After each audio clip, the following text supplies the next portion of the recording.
There is a powerful image at the heart of Brené Brown's Daring Greatly. It comes from Theodore Roosevelt's famous description of the person in the arena, the one whose face is marred by dust and sweat and blood, the one who strives valiantly and risks failure in pursuit of something that matters. Brown uses that image to frame one of the most important emotional truths of modern life. We all want love, belonging, creativity, courage, and meaningful connection. But to experience any of those things, we must be willing to enter the arena. We must be willing to be seen. And that means we must be willing to be vulnerable. Daring Greatly is a book about what happens when we stop treating vulnerability like a weakness and begin to understand it as the doorway to a fuller life. It is about the cost of living behind armor. It is about shame, scarcity, perfectionism, and emotional numbing. And it is about the courage required to live, lead, parent, and love without guarantees. In this narration, we will explore Brown's central argument, her major themes, and the practical wisdom that makes this book so enduring. At its core, Daring Greatly asks a difficult but life-changing question. What would happen if we stopped organizing our lives around avoiding emotional exposure and instead chose to show up with honesty, courage, and heart? The central message of Daring Greatly is that vulnerability is not weakness. In fact, Brown argues that vulnerability is the birthplace of courage, connection, creativity, and change. This is a radical claim because many people have been taught the opposite. They have learned to associate vulnerability with being fragile, exposed, needy, or out of control. They have learned that strength means certainty, composure, self-protection, and emotional restraint. Brown challenges that assumption directly. She defines vulnerability as uncertainty, risk, and emotional exposure. By that definition, vulnerability is not rare. It is built into ordinary life. Asking for help is vulnerability. Saying I love you first is vulnerability. Starting a business is vulnerability. Applying for a role you may not get is vulnerability. Parenting is vulnerability. Trusting someone is vulnerability. Admitting you do not know is vulnerability. The willingness to live these moments is not weakness. It is the essence of courage. Brown's argument is powerful because it reveals how distorted our cultural understanding of strength has become. We praise bravery, but we often shame the very emotional exposure that bravery requires. We admire innovation, but we fear failure. We want intimacy, but we avoid openness. Daring Greatly invites readers to see that if we reject vulnerability, we are not only avoiding pain. We are also avoiding the very conditions that make a meaningful life possible. If vulnerability is so essential, why do people resist it so strongly? Brown's answer is that people build armor because emotional exposure is uncomfortable. To care deeply is to risk disappointment. To love is to risk loss. To create is to risk criticism. To lead is to risk blame. To speak honestly is to risk rejection. Human beings are naturally sensitive to these possibilities, and culture often makes that sensitivity worse. So we develop defenses. We try to appear composed, competent, unbothered, and in control. We hide our uncertainty. We perform confidence. We use humor, perfectionism, cynicism, productivity, image management, and emotional withdrawal to protect ourselves from feeling too exposed. Brown does not present these defenses as signs of bad character.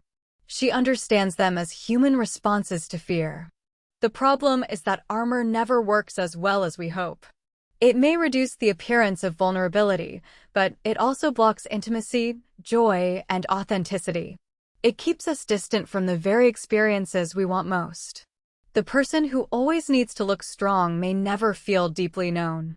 The person who avoids risk may never discover their creative power. The person who hides behind detachment may avoid embarrassment, but they may also avoid love. Brown's insight is not simply that people have defenses. It is that those defenses become costly when they turn from temporary protection into a way of life.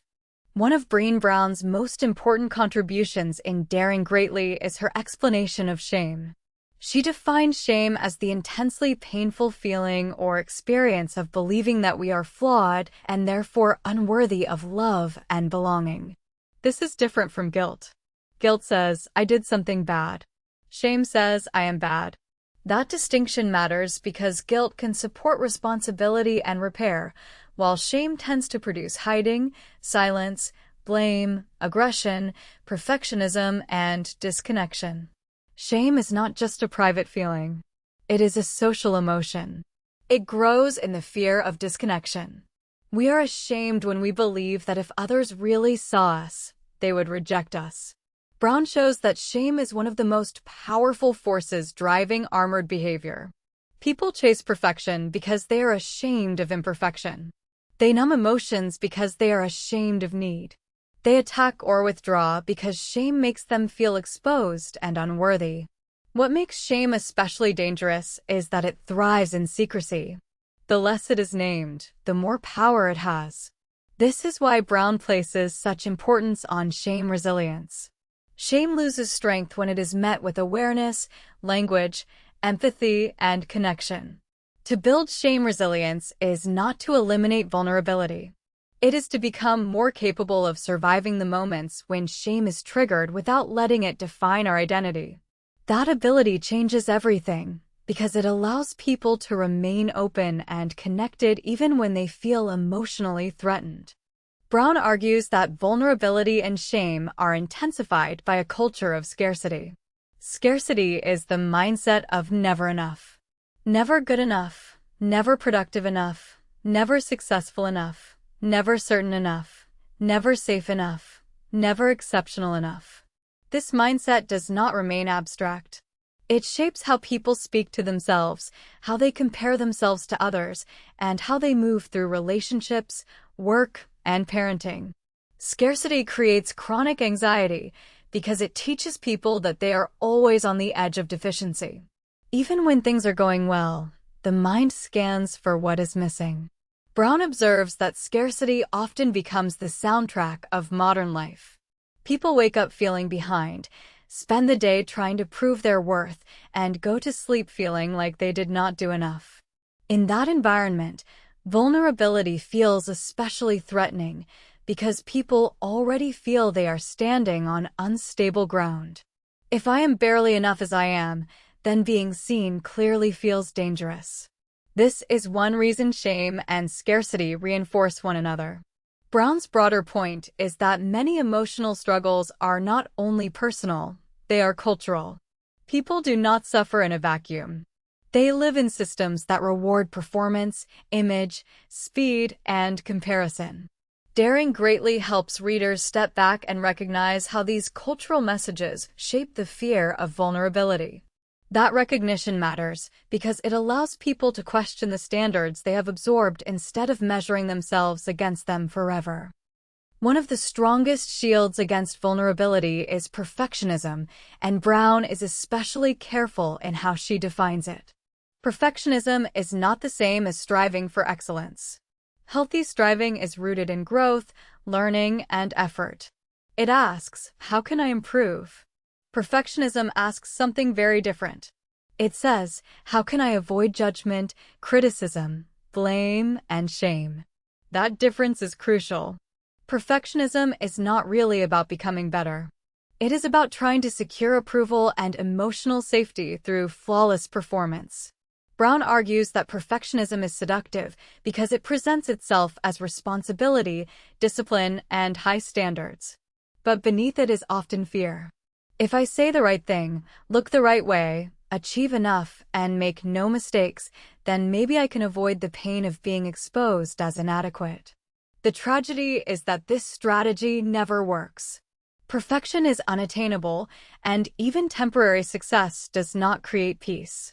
It only increases the pressure to maintain the image. Brown shows how perfectionism damages creativity, leadership, relationships, and self-worth. It makes people unwilling to try what they cannot master quickly. It keeps them defensive when they receive feedback. It turns mistakes into identity threats. and it teaches them to value performance over authenticity. In this sense, perfectionism is not a route to excellence, but a chronic defense against vulnerability.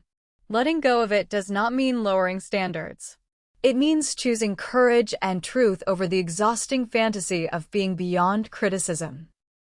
When vulnerability feels overwhelming, many people do not respond with openness. They respond with numbing. Brown explores this deeply. Numbing can take many forms. It may look like overworking, constant busyness, food, alcohol, social media, compulsive productivity, status chasing, emotional detachment, or any pattern that helps a person avoid fully feeling discomfort. The impulse behind numbing is understandable. Pain, shame, fear, and uncertainty can feel unbearable when we lack the tools to face them. So we seek relief. But Brown makes a crucial point. We cannot selectively numb emotion. When we numb vulnerability, we also numb joy, gratitude, wonder, empathy, and connection. This means that the very strategies people use to protect themselves from pain often reduce their capacity for aliveness. Life becomes flatter. Relationships become less intimate. Success feels strangely empty. Moments that should feel rich and meaningful are experienced through a layer of distance. Brown's insight here is deeply important because it exposes a hidden bargain. Armor promises protection, but it quietly charges us in presence, creativity, and love. Many people believe they can stay guarded and still live wholeheartedly. Brown argues that this is not possible. Wholeheartedness requires emotional availability. It requires the willingness to feel life as it is. The alternative may feel safer, but it is often a safety purchased at the cost of vitality. Brown's research into what she calls wholehearted living led her to identify a core difference in how some people relate to themselves and the world. Wholehearted people do not avoid fear or shame entirely, but they tend to operate from a grounded sense of worthiness.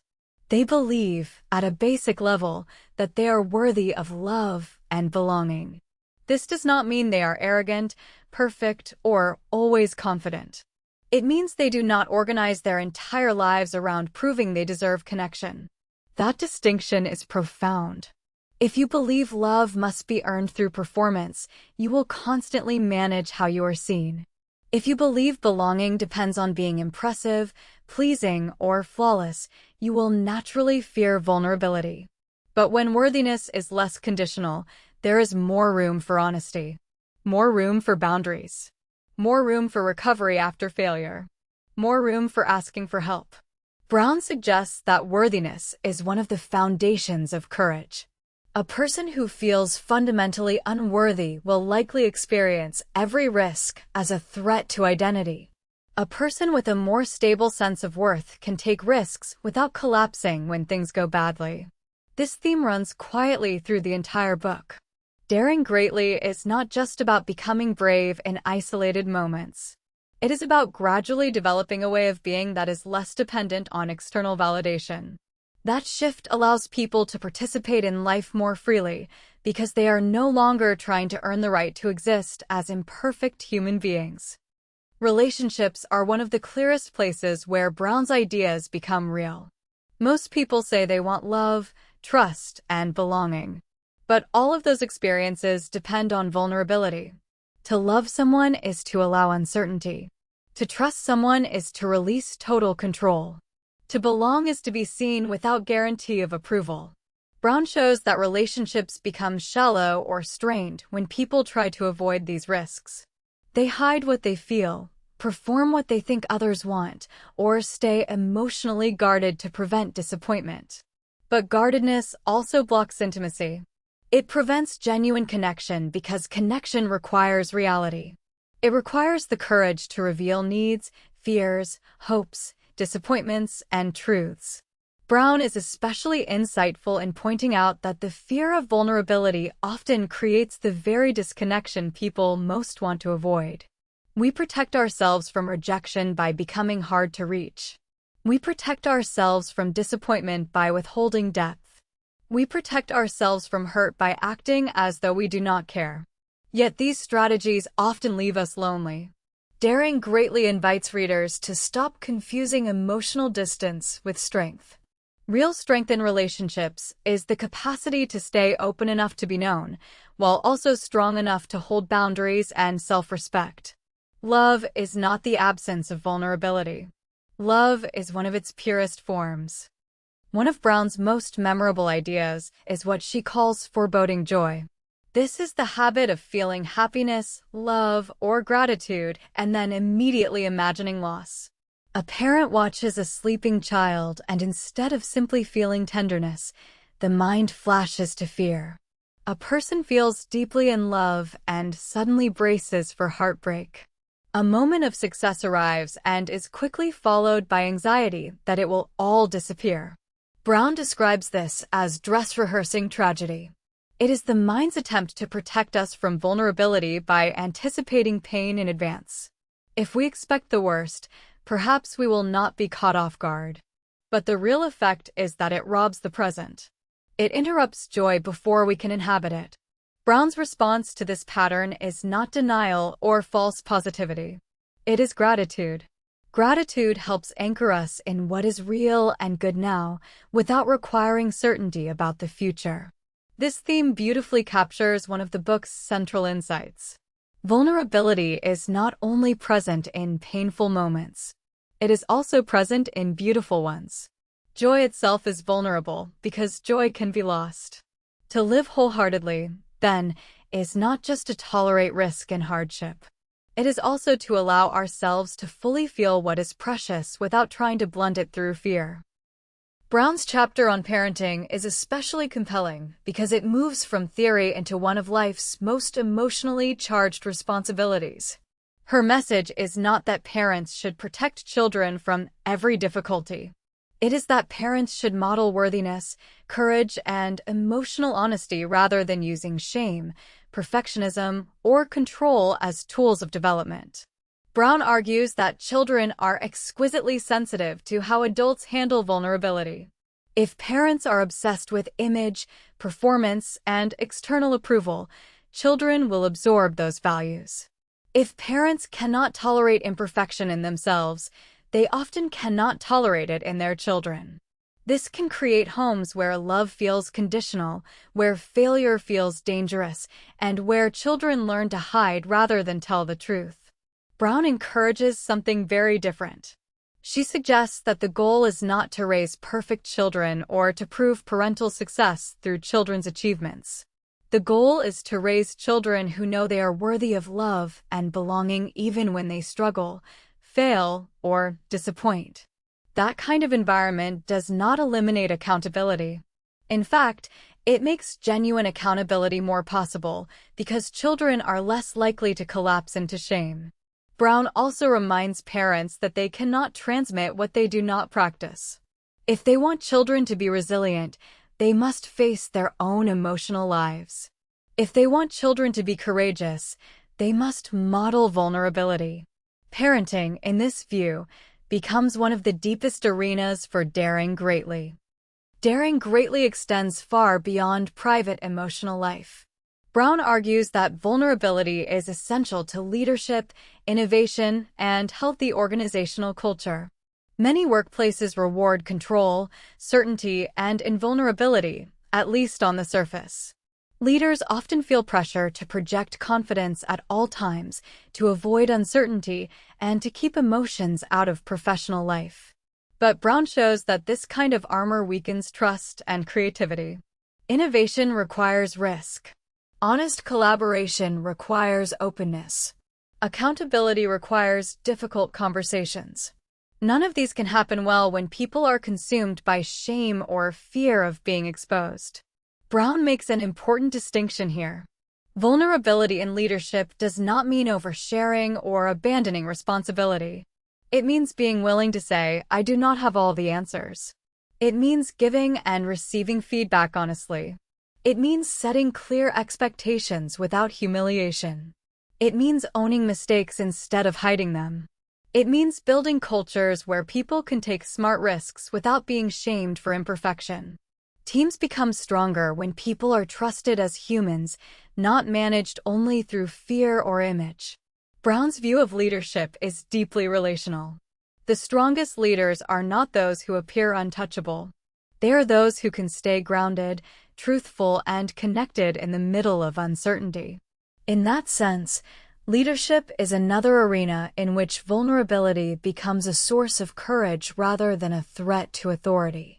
Because vulnerability is so often misunderstood, Brown is careful to distinguish it from oversharing. This is an important clarification. Vulnerability is not about telling everything to everyone. It is not emotional exhibitionism, boundarylessness, or using disclosure to force intimacy. Genuine vulnerability is relational and discerning. It involves sharing what is true in ways that are appropriate, grounded, and connected to trust. Oversharing, by contrast, can sometimes function as its own shield. It may look like vulnerability on the surface, but underneath it can be a strategy for discharging emotion without genuine connection or accountability. Brown wants readers to understand that daring greatly does not mean becoming emotionally uncontained. It means learning to be honest and open while still respecting context, boundaries, and mutuality. This matters because many people resist vulnerability not only because they fear weakness, but because they associate openness with chaos. Brown's framework helps correct that misunderstanding. Vulnerability and boundaries are not opposites. In healthy relationships, they reinforce one another. Boundaries create the safety within which vulnerability can become meaningful rather than reckless. This is one of the reasons Brown's work feels so practical. She is not romanticizing openness. She is describing a mature form of courage rooted in both honesty and wisdom. What does it actually look like to live the message of this book? Brown does not give readers a rigid formula, but she does point toward clear practices. The first is awareness. People must begin noticing when shame is activated, when perfectionism is taking over, when scarcity is shaping their internal dialogue, and when they are using numbing or control to avoid vulnerability. The second is language. Shame gains power when it remains unnamed. Being able to say, "This is shame," or "This is fear," or "This is my perfectionism talking," creates space. The third is empathy. Shame cannot survive being met with empathy in the same way it thrives in secrecy and judgment. This applies both in how we respond to others and how we speak to ourselves. Another practice is gratitude, especially in moments when joy feels vulnerable. Gratitude helps us stay present to goodness rather than bracing for its disappearance. Boundaries are also essential. Brown repeatedly shows that vulnerability is not about pleasing everyone or staying exposed to harm. It is about honest engagement grounded in self-respect. And finally, there is the ongoing practice of showing up. Daring greatly is not a single moment of bravery. It is a repeated choice to participate in life without waiting for certainty, perfection, or guaranteed approval. It is a willingness to return to the arena again and again. Daring greatly endures because it speaks to a tension nearly everyone feels. We long for connection, meaning, love, and creative expression, yet we are often deeply afraid of what those things require from us. They require risk. They require honesty. They require the possibility of hurt. Brené Brown's central gift is not merely to tell readers to be brave. It is to show them that the discomfort they feel around vulnerability is not evidence that they are weak. It is evidence that they are human. And more than that, it is often evidence that they are standing near something that matters. The book calls for a life built not around image management, but around wholeheartedness. Not around perfection, but around courage. Not around avoiding shame at all costs, but around becoming resilient enough to move through it. To dare greatly is not to become fearless. It is to stop letting fear decide how fully you will live. It is to understand that the armor protecting you from pain may also be protecting you from love, joy, belonging, and truth. And it is to choose, imperfectly but sincerely, to step into the arena anyway. That is Brown's final invitation. Live with your heart exposed enough to be changed, connected, and fully alive.